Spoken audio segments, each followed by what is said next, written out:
Siz uchun ajr olasizda. Qoida bu.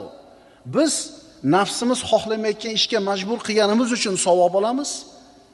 Nafsimiz xohlayotgan ishni qilmaganligimiz uchun Allohdan savob olamiz. Birodarlar, tushuninglar. Agar nafs tarbiya qilinmasa, ta'lim tarbiya bilan, ustoz bilan, yo'l yo'riq bilan yo'lga solinmaydigan bo'lsa, nima bo'ladi? Insonni halokatga olib boradi bu narsa. Bir kichkina o'g'lim bir 5 yashar paytida O'zganga bordik. Qish edi. Bir sayohat qatori borib, o'sha yerda alinaqa bir do'lta-po'lta qilib olib kelamizda bordik. Aravada qish kunida bitta shu bomj o'tiribdi. Qo'lida non.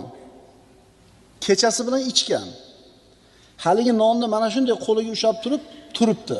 Qarasam bir ibratli holat bo'lib qoldi. Bir chekkaga o'tib turib, o'g'limga qarab turing deyapman.